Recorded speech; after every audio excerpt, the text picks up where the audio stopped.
The Council's decision.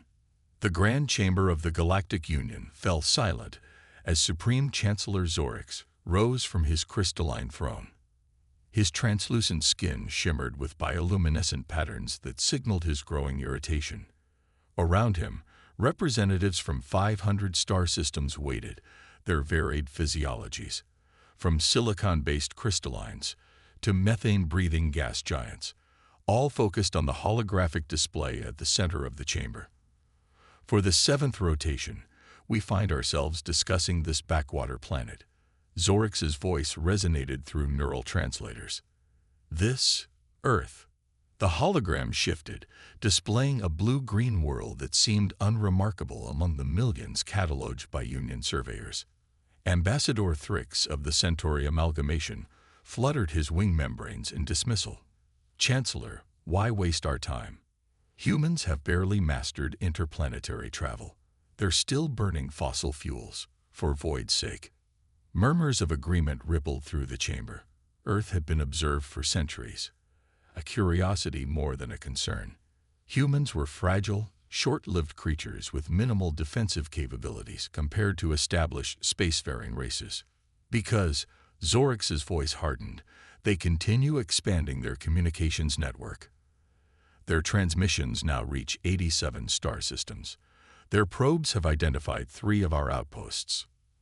Ambassador Klaak, a massive arthropoid from the Rigelian Empire, clicked her mandibles. Let them discover us. We've conquered species far more advanced. Humans would make excellent servants with their dexterous appendages. That's precisely the issue, countered Ambassador Elora of the Pleiadian Concord. Her crystalline form glittered as she moved forward. Every species that has attempted to harvest or subjugate Earth has vanished. 17 expeditions in the last millennium. None returned. This revelation triggered a wave of disbelief. Zorix raised his appendages for silence. Ambassador Elora speaks truth. We've lost contact with every reconnaissance mission sent to that system. The latest, a Proximan stealth cruiser, disappeared 3 cycles ago after sending only 1 transmission. Zorix gestured, and the hologram changed to display static fill footage. The recording showed a Proximan commander, his chitinous face illuminated by emergency lighting. Something's wrong, he was saying, mandibles twitching nervously. It's in our systems. It's listening. The feed cut to black after a sound that neural translators couldn't interpret, a sound that made several delegates recoil instinctively. Silence gripped the chamber until a deep, rumbling voice broke it. The Union fears primitives. Pathetic. All eyes turned to the massive figure rising from the Vraxian delegation. Admiral Krell stood nearly 3 meters tall, his scaled exoskeleton bearing the scars of 100 campaigns. The Vraxians were among the galaxy's most feared warriors, a species that had conquered 17 star systems before joining the Union through a reluctant peace treaty. The Vraxian Imperium will resolve this anomaly, Krell announced, his voice carrying absolute certainty. We will subjugate Earth, determine what happened to previous expeditions, and add humans to our labor force. Chancellor Zorix's skin patterns shifted to a cautionary yellow. Admiral Krell, this is not a formal intervention. The statistics suggest. Statistics are for diplomats. Krell interrupted. Warriors need only strength and will. I've reviewed your data. These humans are physically weak, technologically primitive, and numerically insignificant compared to other species we've conquered. Ambassador Elora's crystalline form dimmed with concern. There are patterns we don't understand. The disappearances, equipment failures, poor intelligence, incompetent commanders, Krell dismissed. The Vraxian Third Fleet will depart within 1 cycle. By the next council meeting, humans will kneel before the Imperium, and the Union will have its answer. Chancellor Zorix recognized futility when he saw it. The Vraxians were treaty-bound allies, but they maintained sovereignty over their military actions. If they wished to launch a conquest, the Union could only observe.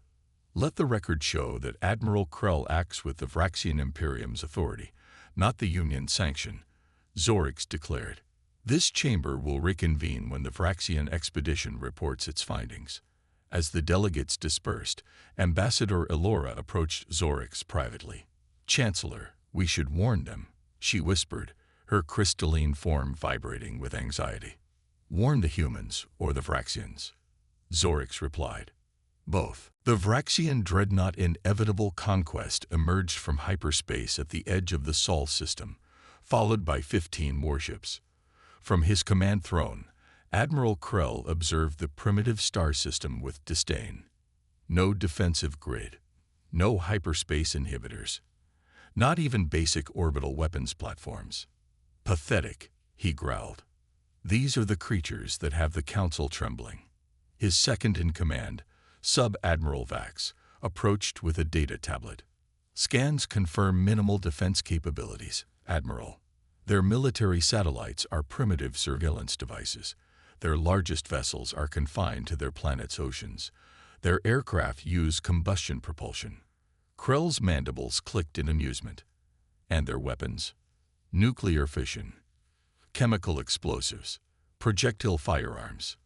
Vax sounded almost apologetic for the lack of challenge. Their most advanced defense systems use radar, electromagnetic detection technology, obsolete for 15,000 years. Krell rose from his throne, towering over the bridge crew. Each Vraxian warrior stood ready for glory, their scales polished, their weapons primed. They had expected resistance, warships, planetary shields, something worthy of their martial prowess. Begin the approach. Standard invasion formation, Krell ordered. Prepare dropships for ground assault. I want beachheads established on every continental mass within one rotation. The Vraxian fleet accelerated toward the inner system, passing the gas giants. As they approached the asteroid belt between Mars and Jupiter, Vax noted something unusual. Admiral, sensors detect anomalous energy readings throughout this debris field. Krell barely glanced at the report. Natural radiation. Proceed. The fleet pushed forward, but as they passed Mars, Communication Officer Zex turned from his console with confusion evident in his posture. Admiral, we're receiving a transmission. Krell's attention sharpened. From the humans? Uncertain, sir. It's coming from all directions simultaneously. That's impossible. Vax interjected. Check your equipment. Systems functioning normally, Sub-Admiral. Zex's voice held a hint of unease. The signal contains an audio component. Universal Translator is processing now. Let's hear what these primitives have to say before they bow to us, Krell said, settling back into his command throne.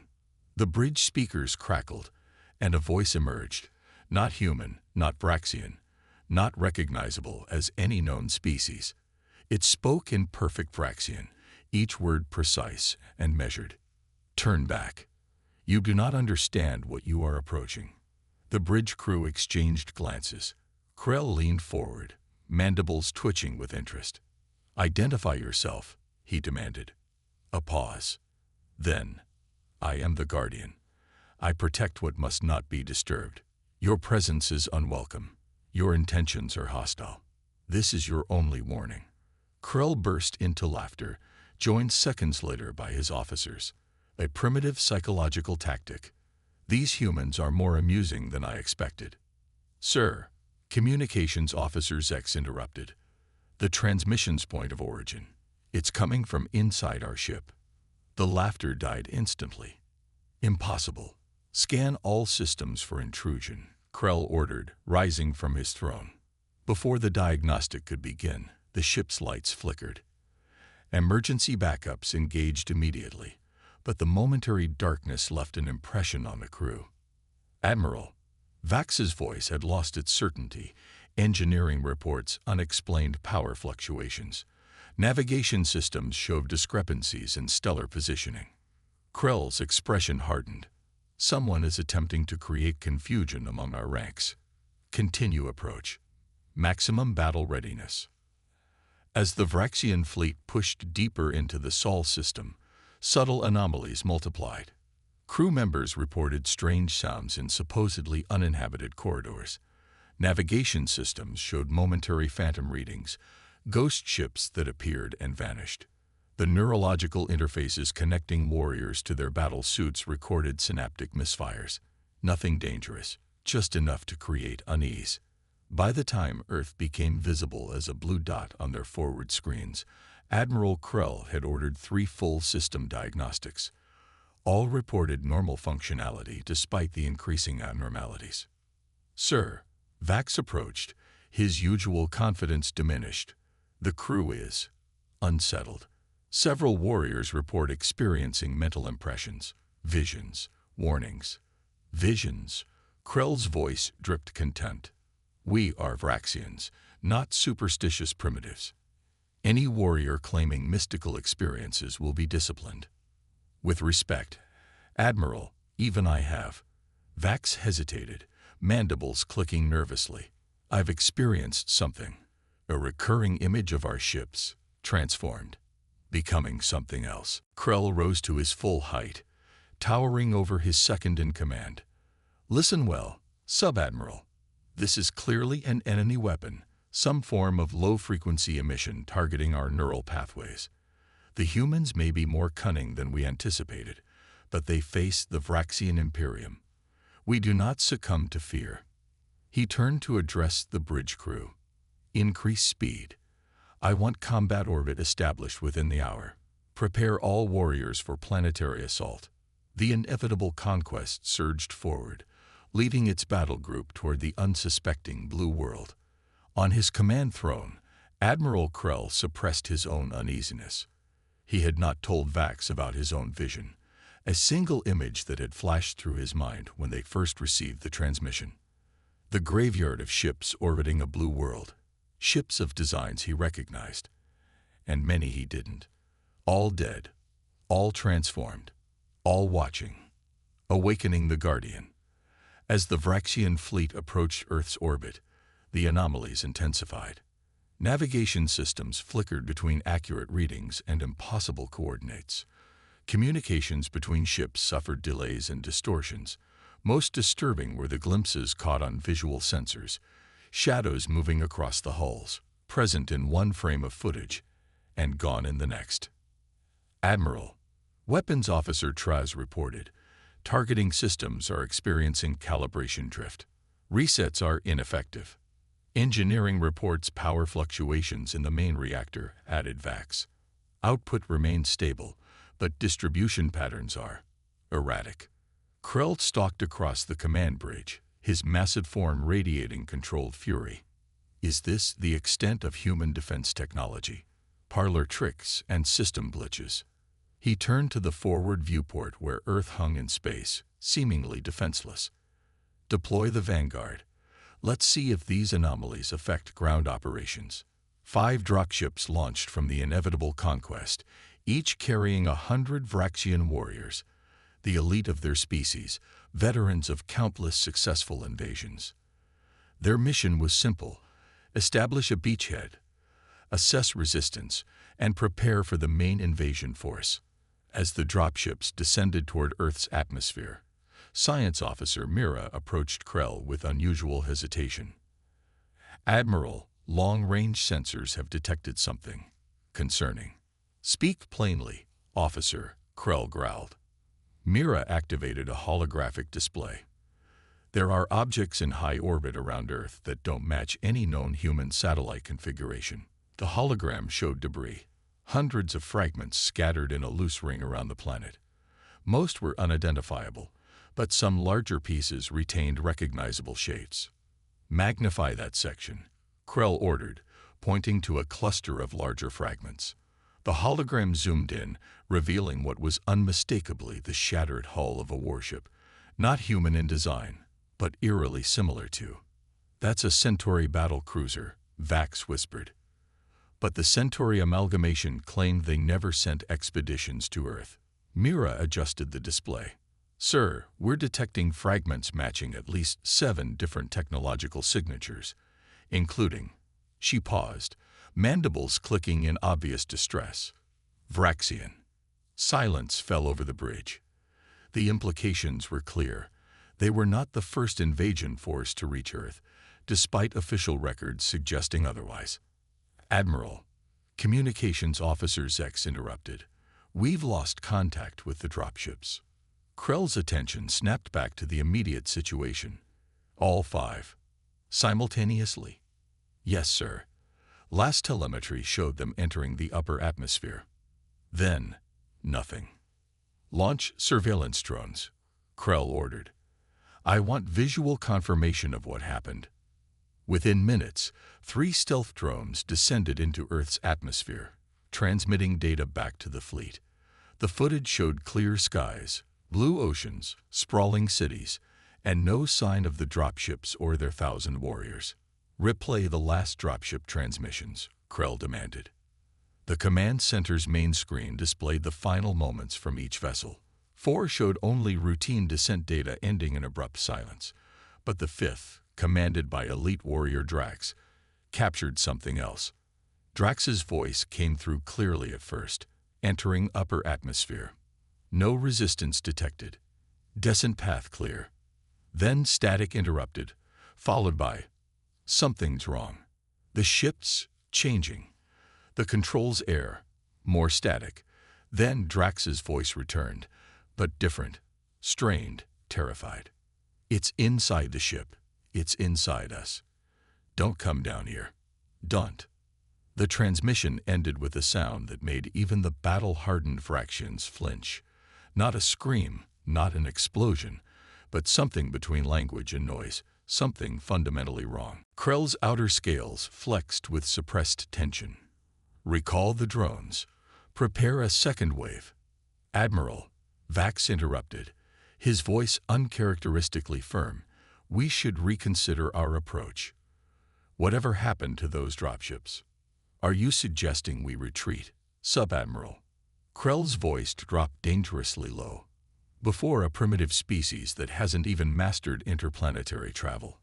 I'm suggesting, Vax measured his words carefully, that we face something beyond our understanding.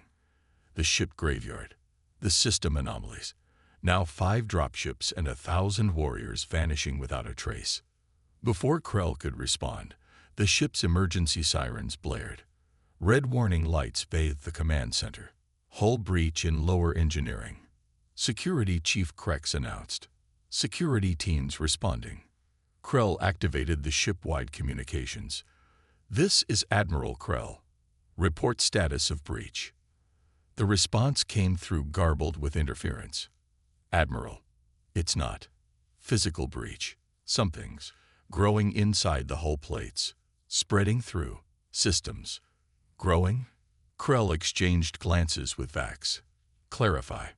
The metal is changing, sir. Becoming something else. Organic. It's. The transmission cut off abruptly. Security feed, Krell barked. The main screen switched to engineering cameras. The footage showed Vraxian security personnel surrounding a section of wall, except the wall no longer resembled metal. It pulsed with organic textures, veins of light running through tissue-like surfaces.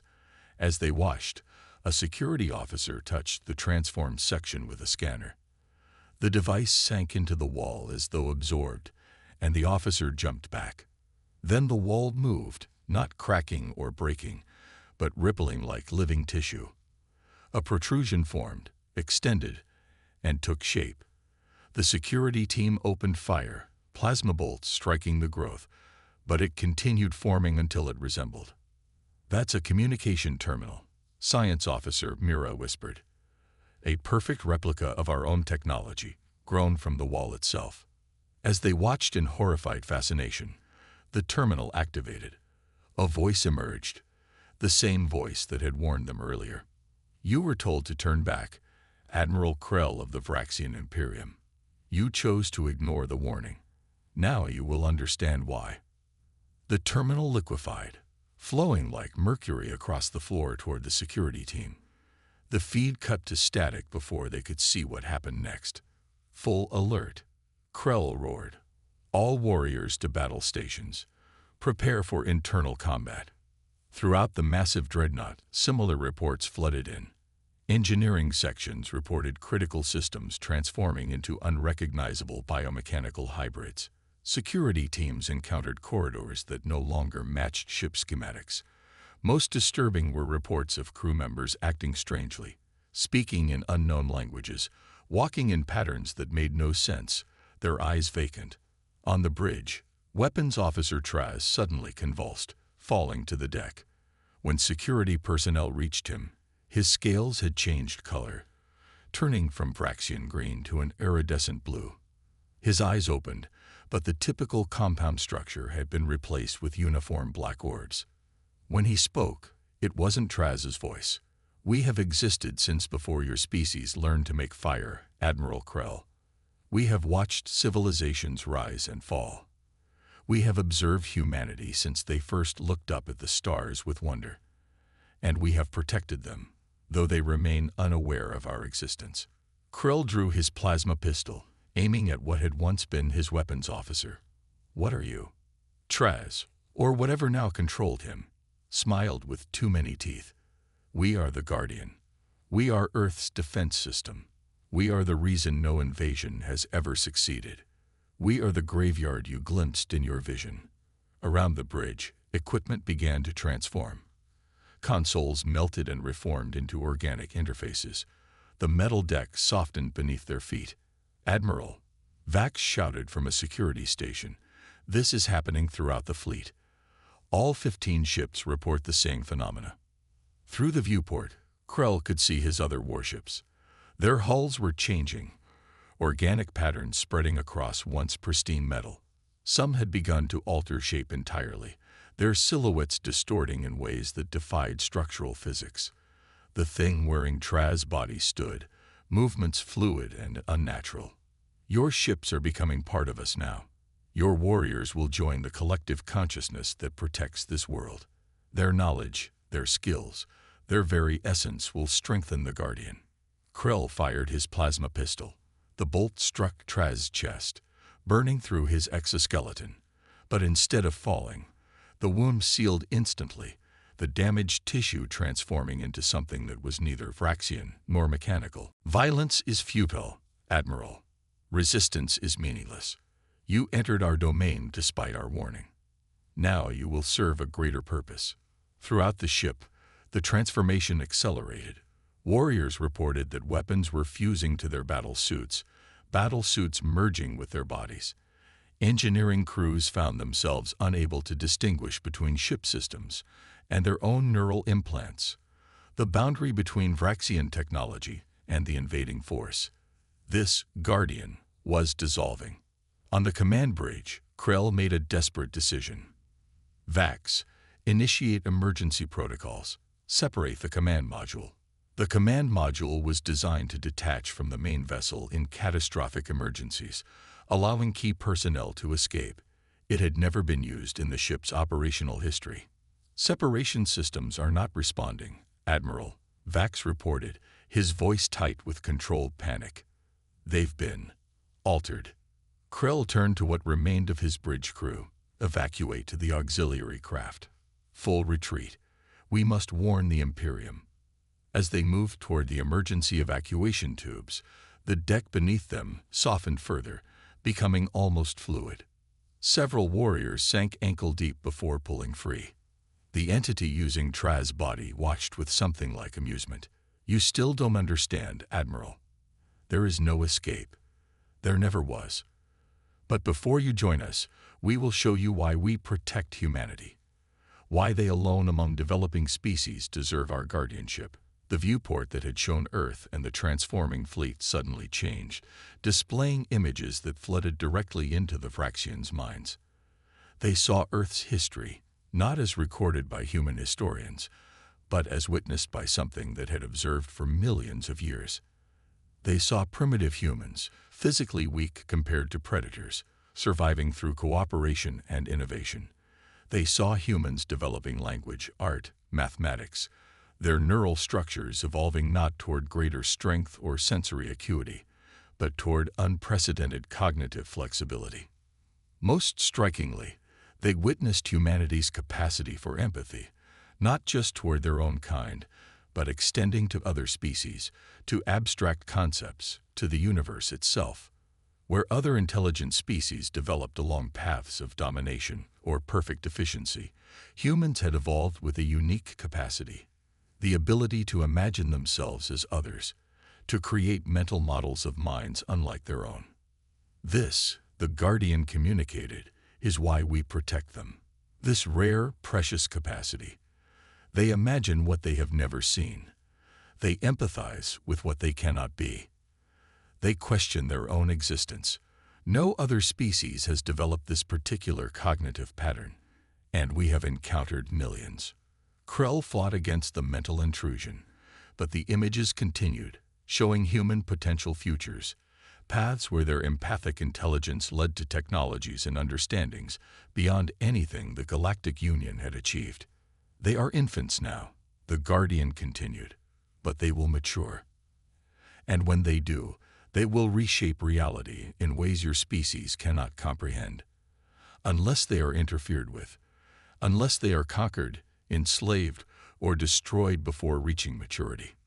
Around them, the evacuation tubes sealed themselves, transforming into smooth wall surfaces. The last escape route disappeared. That is why we exist, Admiral Krell. That is why we consume every invasion force. That is why your fleet, your warriors, your very essence will now become part of the Guardian. Throughout the ship, throughout the fleet, the transformation reached its final stage. Warriors found their consciousness stretching, expanding, connecting to others. Not just fellow Vraxians, but the echoes of thousands of other beings from dozens of species, all absorbed over centuries of failed invasions. On the bridge, Krell made one last desperate attempt. He activated his personal shield generator, a technology designed to create a temporary bubble of protection against energy weapons. The shield formed around him and immediately began to change, its energy pattern shifting from protective barrier to containing prison. As the shield closed in, compressing toward his body, Krell locked eyes with the thing that had been Traz. "The Imperium will send another fleet," he growled. "And another. We do not accept defeat." The Guardian smiled with Traz's mouth. "They won't, because you're going to tell them not to." The truth revealed.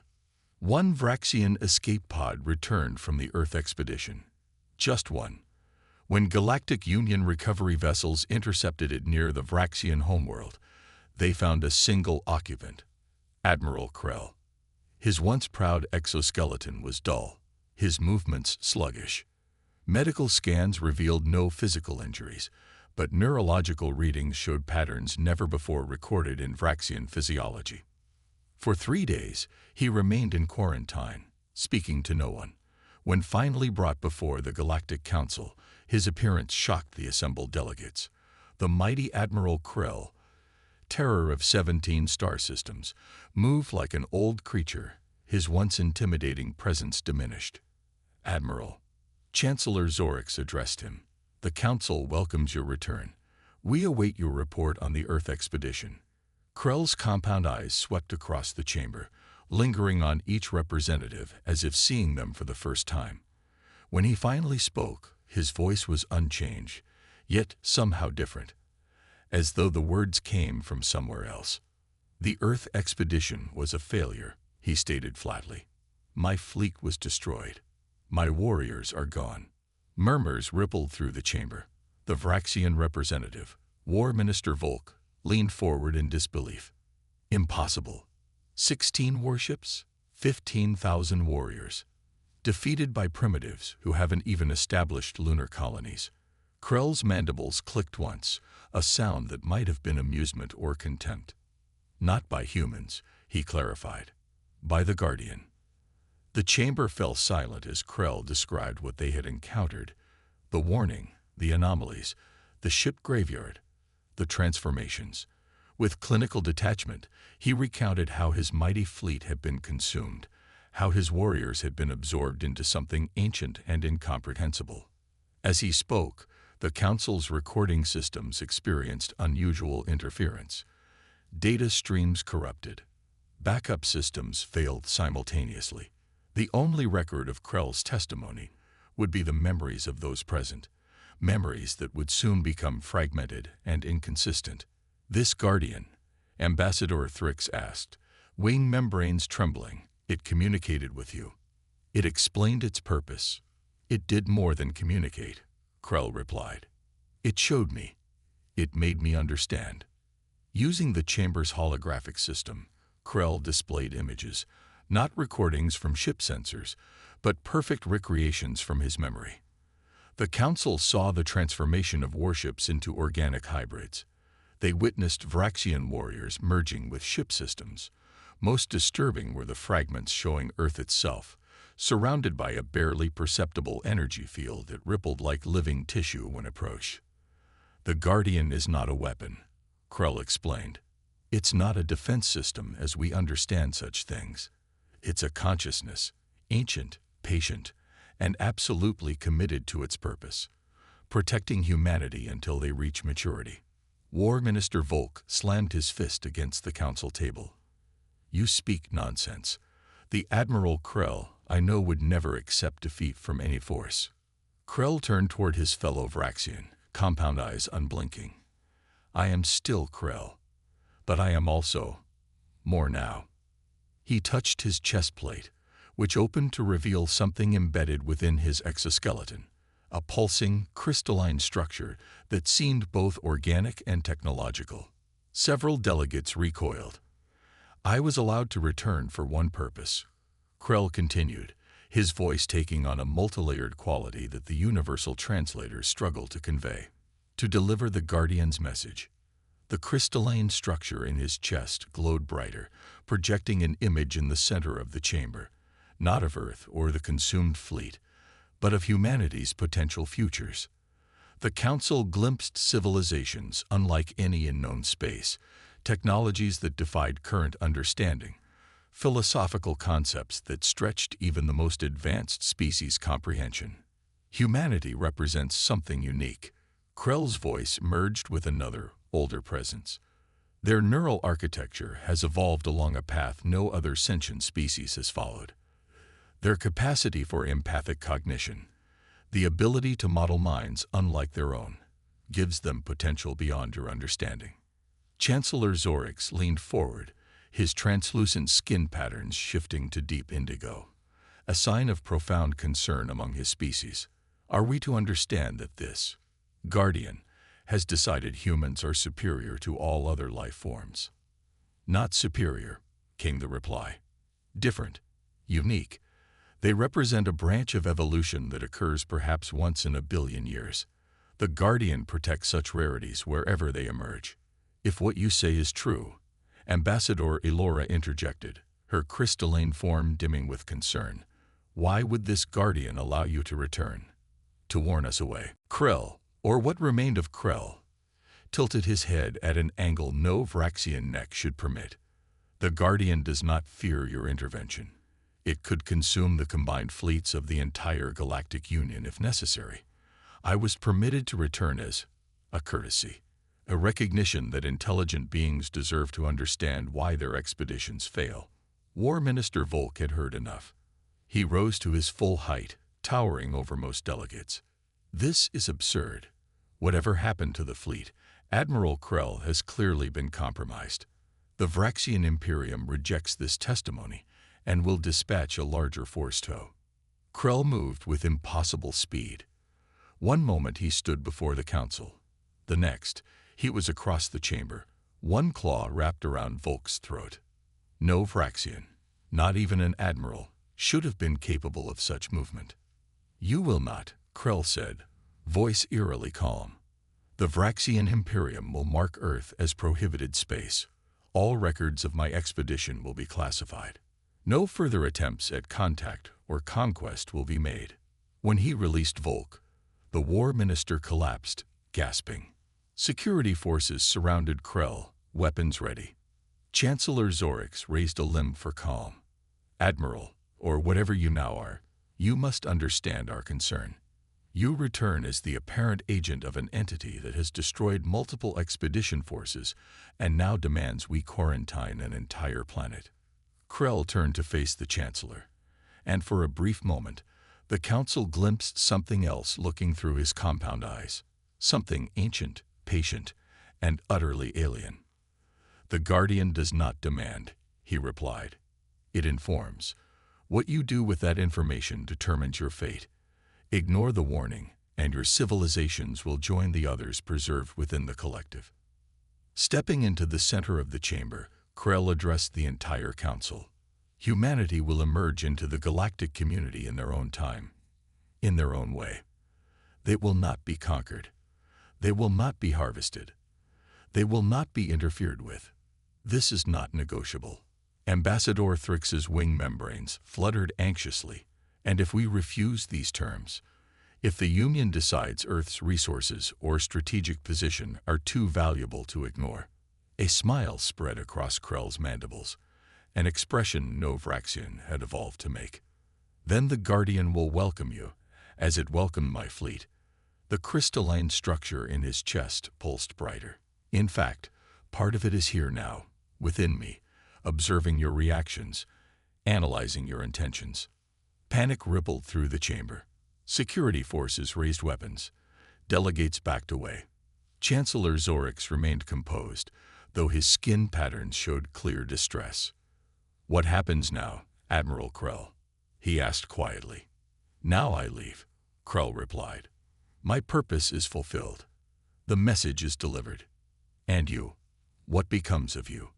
For a moment, something of the original Krell surfaced in his eyes, a flicker of the proud warrior who had led countless successful campaigns. "I continue to serve, Chancellor, not the Imperium, but something greater. The Guardian has shown me possibilities beyond anything I imagined. I go to join the collective consciousness fully." Before security could react, the crystalline structure in Krell's chest flared blindingly bright. When the light faded, he was gone, not fallen, not disintegrated, simply absent, as though he had never occupied that space. In the stunned silence that followed, Chancellor Zorix addressed the council. "This chamber will now vote. Shall Earth be designated as prohibited space, all contact forbidden until humans achieve interstellar travel independently?" The vote was unanimous. 3 days later, in a private chamber deep within the Union's central archives, Chancellor Zorix met with Ambassador Elora. Both had aged visibly since Krell's appearance. "The quarantine protocols are in place," Zorix reported. "All records of Earth have been restricted to highest clearance. Navigation charts for the Sol system have been altered to show a supernova remnant, too dangerous for conventional travel." Elora's crystalline form shimmered with concern. "Will it be enough? There are always those who ignore prohibitions, who seek profit or power regardless of consequences." "We've released rumors through appropriate channels," Zorix replied. "Stories of terrible radiation, of ships torn apart by gravitational anomalies. Fear will accomplish what regulations cannot." They stood in silence, contemplating the implications of what they had learned. "What do you think it is, truly?" Elora finally asked. "This Guardian. A collective consciousness, a planetary defense system, some ancient species protecting its evolutionary experiments." Zorix's skin patterns shifted to a contemplative blue. "I don't know, but I keep thinking about what it showed us, humanity's potential futures, the technologies, the philosophical concepts. They were remarkable," Elora agreed. "But was that truth or manipulation? A glimpse of genuine potential or a fabrication to ensure our compliance? Does it matter?" Zorix countered. "Either way, the cost of interference has been established. I've accessed the classified archives. 17 documented expeditions to Earth over the last millennium, from species that no longer exist. Civilizations erased from history, their technologies and knowledge absorbed by this Guardian." Elora moved toward the viewport, gazing at the stars. "And somewhere out there, a primitive species continues developing, unaware that